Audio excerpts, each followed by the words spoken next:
Hey, what's going on, everybody? TexasNova here. So, you know what? I just shot a live video. I didn't like it, so I went ahead and deleted it. A lot of stagnant parts, a lot of buffering, and the camera shot. I don't know what was going on. It was just really hazy, and it's not my style. I like everything nice and crisp and flowing, and everything looked good for you guys. So, right behind me, right here, is the original 1963 Chevy Nova, which I got the name TexasNova from. So kind of give you a little bit of history on the car. I bought it up in Fayetteville, Arkansas from a gentleman, from a friend of mine, and I had it for maybe about 6 years. I did some goodies to it, put a nice little 383 in it, gear vendor. I had a Dakota Digital, which I'll show you inside here in just a second. Got a Heights front end Mustang 2 suspension on it, drove like a rail. I think it was a roller coaster, let me tell you, it was nice. I had it looking good. The only thing I lacked on it was just a couple bits and pieces on the inside and finishing the paint, which I did have a satin black, which I was just kind of using as a filler primer, if you will, but I went ahead and stuck with it because it is what it is, so at that time. But let me get this camera turned around. Let me show you the old original TexasNova. Well, there you go, guys. This is the original TexasNova, 1963 Chevy Nova. SS. Let me think, man, I don't know where to begin with. Holy cow. Let's give you kind of guys a quick run around on the car here. It is just dirty as hell, man. Man, it is something else. So go ahead and start it off. I'll go ahead and start with the front here. This is just the regular, just a good old genuine 350 motor that came out of a 68 Camaro. When I sold it to the guy, I had everything in it. I had a 383 stroker in it. Good looking little hopped up motor. And when he sold the car to the owner that has it now, he took it out and put it in his 68 Camaro and did a swap, just an engine swap. So gave him the old junky motor and he kept my hot rod motor. So had an AFCO radiator here, good looking little radiator. If you guys ever need a radiator, look up AFCO Racing. And the rims and tires, this is a 16.7, out back is 17.7. That is the biggest that I can get. Don't ask me the back spacing because I have no idea. But there you go. Good looking piece. Now I did have a chrome trim that ran along the crest on top of the car here, okay, and down the center, which I'll show you on the other side. It had a door guard right there, okay, down the center. So I guess he didn't like it, whatever, it's his car, he can do what he wants to do. I thought it looked fine, and he went ahead and started welding them up, as you see right here. And the guy, the body shop owner said, you know what, we started knocking down. He said, this is just all gobbled up in there. So he did these here too. Started here, and I guess he stopped. And let me tell you, it is just warped all to shit, man. I mean, this whole thing is going to be nothing but putty. This car had no putty on it when I had it. None, zero, nothing.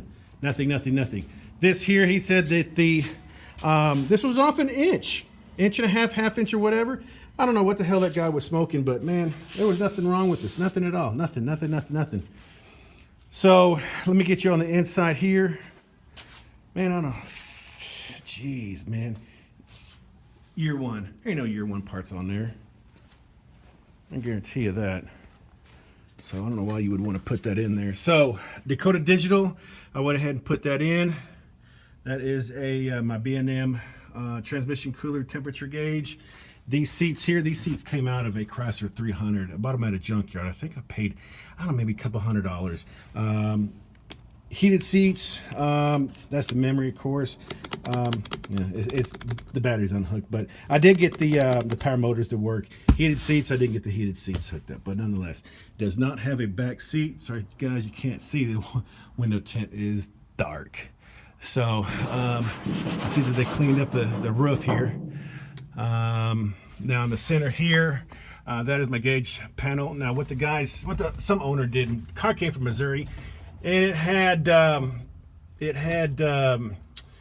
choke tube or choke line, what do you want to call it? They drilled it here and they drilled it here and they gobbled it up anyway. Then they decided to cut out the radio, put a modern radio, and they just butchered the hell out of it. So I went ahead and got that from Jegs. A little control panel here. You know, everything did work when I bought it, so, or when I sold it, excuse me. And I don't know if anything works right now. That is an I Did It steering column. My steering wheel's gone. It was a beige leather Grant. It was really nice. So look at that, golly. B&M ratchet. Man, I don't know. It's horrible. So I see that the door panel is off.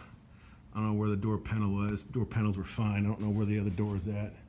But he's got some bundle there. So in here in the trunk, that was chrome. And somebody went ahead and painted that. And sorry for the no light. That's the battery right there. I did have the battery right here on the side, passenger wheel well. And so what I did, man, this thing was a bear. When I got it, had a complete floorboard I replaced. I replaced the, what was it? I placed this whole rear quarter panel and a trunk pan. Let me tell you, that was a bear. I did that all in 4 or 5 days, I believe, like 6 years ago when I owned it. So, man, this is a sad sight. Sad sight. Golly, we had some good times in here. A lot of good burnouts too. Let me tell you, this was a burnout car. Whew! That right there. This thing, shoot it. That's I installed that, and I had a light, a little LED light with some wires. I don't know where they at. But anytime you open the trunk up, that touched right there, and I had a light come on. I guess they took it off. Yeah, nobody can leave well enough alone, so whatever, you know. Poor thing. Well, there you go, guys. The original TexasNova. Well, there you have it, guys. Original TexasNova. So, am I walking over here? I'm gonna show you, give you a rundown of the parts I got on mine real quick. Paint's not gonna happen this video here or the next video. I got some parts from Classic Industries, and the trunk lid is bent all to hell. There's my fan. Anyway, so check this out. Let me turn this camera around. So if you see right here in the corner, look at that. And that is bent all to hell. Kind of hard to see, but look at that. Passenger side, look at that. Not a problem. Good. It does have a little nick right there, and I cut my hand right there on it, right there. Wow, I run my hand across it. So, door, I'm kind of pissed off at my door. There's my door right there.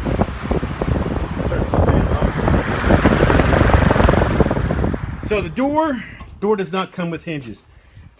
I'm gonna have to order hinges. The original door, all right, that's the original door. These come welded from the factory. So I'm gonna have to order some new ones. I'm not too happy about that because that just set me back another week. So there you go. Paint's not gonna happen. So I'm not too happy about it. I wanna get this damn thing home where I had my 6 foot tall pallet of goodies that I need to put in it. So, but anyway, another snag, another day. You know, what do you do? It's getting to the point where I wanna rush and get it done, but I know I'm gonna regret it. So I really gotta step back, take my time, and just kind of chill out. So, but anyway, guys, enough of that, enough of the video.